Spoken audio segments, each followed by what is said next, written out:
જય શ્રી કૃષ્ણ વૈષ્ણવો. આજે આપણે એક એવા દિવ્ય વિષય પર ચર્ચા કરવા જઈ રહ્યા છે જે આપણા આધ્યાત્મિક જીવનની નીવને મજબૂત બનાવે છે અને અસંખ્ય જન્મોના પાપોના ભારમાંથી મુક્તિ અપાવવાની શક્તિ ધરાવે છે. આ વિષય છે અપરા એકાદશી. જેઠ માસના કૃષ્ણ પક્ષની આ પવિત્ર તિથિને અપરા અથવા અચલા એકાદશી તરીકે ઓળખવામાં આવે છે. અપરા શબ્દનો અર્થ જ છે અપાર, એટલે કે જે આપણને અપાર પુણ્ય, અપાર સમૃદ્ધિ અને અપાર શાંતિ પ્રદાન કરે છે. ઘણા લોકો એકાદશીને માત્ર ઉપવાસ અથવા ખાવા પીવાની મનાઈ તરીકે જુએ છે, પરંતુ તેના પાછળ રહેલું આધ્યાત્મિક વિજ્ઞાન અને ભગવાનની કરુણા અત્યંત ઊંડી છે. જ્યારે આપણે આ વ્રતના મૂળ તત્વોને સમજીએ છીએ ત્યારે અનુભવ થાય છે કે આ માત્ર શરીરને ભૂખ્યું રાખવાની પ્રક્રિયા નથી, પરંતુ આત્માને પરમાત્માના નજીક લાવવાનો એક શ્રુવણ અવસર છે. આ પવિત્ર તિથિના પ્રાગટ્ય પાછળ એક અત્યંત કરુણાભરી કથા રહેલી છે. શાસ્ત્રો મુજબ જ્યારે ભગવાને સૃષ્ટિની રચના કરી અને સર્વ જીવોને ઉત્પન્ન કર્યા ત્યારે તેમની સાથે પાપો પણ પ્રગટ થયા. આ તમામ પાપોના સંચિત સ્વરૂપમાંથી એક પાપ પુરુષની રચના થઈ. ભગવાને જોયું કે ભૌતિક જગતની ચમક ધમકમાં જીવાત્માઓ સહેલાઈથી પાપ તરફ આકર્ષાય છે અને તેના પરિણામે વારંવાર નરકની યાતના ભોગવે છે.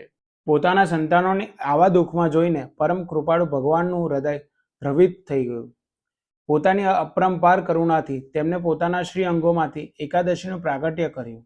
એકાદશીના પ્રાકટ થતાં જ પાપોનો પ્રભાવ ઓછો થવા લાગ્યો અને લોકો આ વ્રત દ્વારા શુદ્ધ થવા લાગ્યા. આથી પાપ પુરુષ ભયભીત થઈ ભગવાનની શરણમાં ગયો અને પ્રાર્થના કરવા લાગ્યો કે જો એકાદશીનો પ્રભાવ આવો જ રહેશે તો તેનું અસ્તિત્વ જ નષ્ટ થઈ જશે. ત્યારે ભગવાને તેને આજ્ઞા આપી કે એકાદશીના દિવસે તું અન્ન એટલે કે અનાજમાં વાસ કરજે. આ જ કારણ છે એકાદશીના દિવસે અન્નનો ત્યાગ અનિવાર્ય માનવામાં આવે છે, કારણ કે એ દિવસે અન્ન ગ્રહણ કરવું એટલે જાણે પાપને પોતાના અંદર પ્રવેશ આપવો. અપરા એકાદશીની મહિમા એટલી વિશાળ છે કે તેને પાપ સ્વરૂપ વિશાળ વૃક્ષને કાપવા માટેની કુહાડી સમાન ગણવામાં આવે છે. મહારાજ યુધિષ્ઠિરે જ્યારે ભગવાન શ્રી કૃષ્ણને આ એકાદશીનું મહત્વ પૂછ્યું ત્યારે સ્વયં ભગવાનને તેની મહિમા વર્ણવી.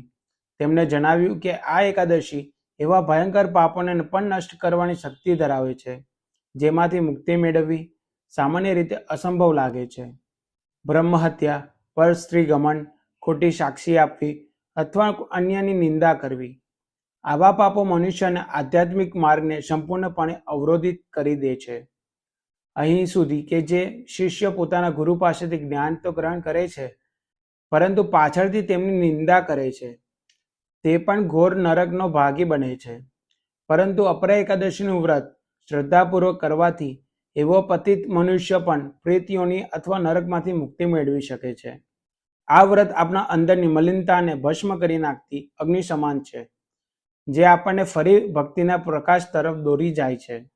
જો આપણે તેના ફળોની તુલના કરીએ તો શાસ્ત્રમાં કહેવામાં આવ્યું છે કે જે પુણ્ય કાર્તિક પૂર્ણિમાએ પુષ્કરમાં સ્નાન કરવાથી અથવા પ્રયાગરાજના માધ સ્નાનથી મળે છે તે જ ફળ માત્ર એક અપરા એકાદશીનું વ્રત કરવાથી પ્રાપ્ત થાય છે. ચાહે તે કુરુક્ષેત્રમાં સૂર્યગ્રહણ સમયે શ્રુવણદાન કરવું હોય અથવા બદ્રીનાથ અને કેદારનાથના દર્શન કરવાથી મળતું પુણ્ય, અપરા એકાદશીએ તમામ તીર્થ અને દાનોના સંચિત ફળ જેટલી શક્તિ ધરાવે છે.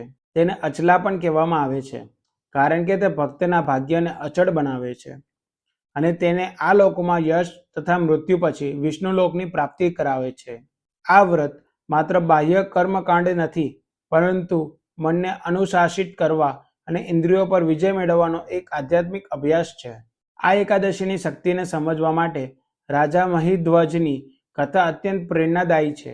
રાજા મહિધ્વજ ધર્માત્મા અને ન્યાયપ્રિય શાસક હતા, પરંતુ તેમનો નાનો ભાઈ વ્રજધ્વજ અધર્મના માર્ગ પર રહેતો હતો. ઈર્ષ્યાના વશ થઈને તેને પોતાના મોટા ભાઈની હત્યા કરી અને તેમના શરીરને પીપળાના વૃક્ષ નીચે દાટી દીધું. અકાળ મૃત્યુના કારણે રાજા મહિધ્વજ પ્રેત બનીને એ પીપળા પર રહેવા લાગ્યા અને ત્યાંથી પસાર થનાર લોકોને ડરાવવા લાગ્યા. એક દિવસ ત્યાંથી ધૌમ્ય ઋષિ પસાર થયા. તેમને પોતાના તપોબળથી રાજાના પૂર્વજન્મ અને તેમની હાલની દુર્ગતિનું કારણ જાણી લીધું. ઋષિના હૃદયમાં કરુણા જાગી અને તેમણે રાજાને પ્રેત યોનિમાંથી મુક્ત કરવાનો સંકલ્પ કર્યો. તેમણે સ્વયં અપરા એકાદશીનું વ્રત કર્યું અને તેનું સમગ્ર પુણ્ય તે પ્રેત આત્માને અર્પણ કર્યું. તે પુણ્યના સ્પર્શ માત્રથી રાજા મહિધ્વજનું પ્રેત શરીર છૂટી ગયું અને તેઓ દિવ્ય દેહ ધારણ કરીને સ્વર્ગ તરફ પ્રસ્થાન કરી ગયા. આ કથા પ્રમાણે શીખવે છે કે એકાદશીનું પુણ્ય એટલું શક્તિશાળી છે કે તે બીજાના ઉદ્ધારનું કારણ પણ બની શકે છે. આજના સમયમાં જ્યાં ચારે બાજુ માનસિક અશાંતિ અને અનૈતિકતા જોવા મળે છે, ત્યાં અપરા એકાદશીનું વ્રત આપણા માટે રક્ષણ કવચ સમાન બની શકે છે. જ્યારે આપણે પોતાની જીભ પર નિયંત્રણ રાખીએ છીએ અને અન્નનો ત્યાગ કરીએ છીએ, ત્યારે આપણા અંદરની સાત્વિકતા જાગૃત થાય છે. આ વ્રત આપણને શીખવે છે કે આપણે માત્ર ખાવા પીવા માટે જન્મ્યા નથી, પરંતુ આપણું સાચું લક્ષ્ય આત્મસાક્ષરતા છે. એક ભક્ત માટે એકાદશીનો અર્થ છે ઉપવાસ, એટલે ભગવાનના નજીક વાસ કરવો. જ્યારે આપણે શરીરની જરૂરિયાતોને ઓછી કરી દઈએ છીએ, ત્યારે આત્માનો પુકાર સાંભળી શકીએ છીએ.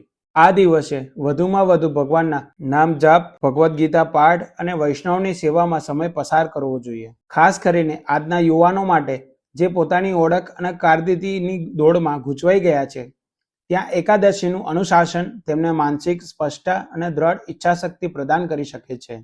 જે વ્યક્તિ એકાદશીના નિયમનું પાલન કરી શકે છે, તે જીવનના કોઈપણ સંઘર્ષમાં પોતાની ઇન્દ્રિયો પર વિજય મેળવી શકે છે. અપરા એકાદશી આપણને આ વિશ્વાસ અપાવે છે કે આપણા ભૂતકાળની ભૂલો ભલે કેટલી મોટી હોય, ભગવાનની કરુણા તેના કરતાં અનંત ગણી વિશાળ છે. બસ આપણે તેમની તરફ એક પગલું આગળ વધારવું છે. આ વ્રત આપણને જીવનની પટ્ટીને ફરીથી સ્વચ્છ કરવાની અને ભક્તિના માર્ગ પર નવી શરૂઆત કરવાની તક આપે છે. આજના ભાગદોડ ભર્યા જીવનમાં આપણે ઘણીવાર ભૂલી જઈએ છીએ કે આપણા કર્મોના પરિણામો હંમેશા આપણી સાથે જ રહે છે. અપરા એકાદશી આપણને આ કર્મોના જાળમાંથી બહાર આવવાનો માર્ગ બતાવે છે. આ વ્રત પાપરૂપ ઈંધણને ભસ્મ કરવા માટે સૂર્ય સમાન છે અને અજ્ઞાનના અંધકારને દૂર કરવા માટે પ્રકાશપુંજ સમાન છે. જે મનુષ્ય શ્રદ્ધા અને વિશ્વાસથી ભગવાન જનાર્દનનું પૂજન કરે છે અને અપરા એકાદશીનું પાલન કરે છે, તેઓ માત્ર આ લોકમાં સુખ અને વૈભવ જ નથી મેળવતા, પરંતુ અંતે તે દિવ્યધામને પ્રાપ્ત કરે છે, જ્યાંથી ફરી આ દુઃખમય સંસારમાં પાછા આવવું પડતું નથી. અંતઃ આ અપરા એકાદશી પર આવો આપણે સૌ મળીને એક સંકલ્પ લઈએ. આપણે માત્ર ભૂખ્યા રહેવાનો ઉપવાસ નહીં કરીએ, પરંતુ પોતાનો ક્રોધ, લોભ અને અહંકારનો પણ ત્યાગ કરીશું. આપણે વાણીથી કોઈનું હૃદય દુખાવશું નહીં અને મનને હંમેશા ભગવાન શ્રી કૃષ્ણના ચરણોમાં સ્થિર રાખીશું. અમારા આચાર્યો અમને હંમેશા એ જ શીખવે છે કે ભક્તિનો માર્ગ સરળ છે, બસ વિધિનું પાલન કરવું જરૂરી છે. અપરા એકાદશી આપણને એ શક્તિ આપે છે કે આપણે પોતાના જીવનને શુદ્ધ બનાવી શકીએ અને ગૌ સેવા, શાસ્ત્ર અભ્યાસ અને નામ સકીર્તન દ્વારા પોતાની આત્માનું કલ્યાણ કરી શકીએ છીએ. ભગવાનની આ કૃપા સૌ પર બની રહે અને આપણે ભક્તિના માર્ગ પર અડગ રહીએ, એવી અમારી પ્રાર્થના છે. આપ સૌને અપરા એકાદશીની હાર્દિક શુભકામના.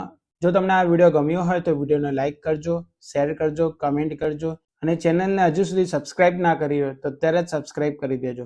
જય શ્રી કૃષ્ણ વૈષ્ણવો.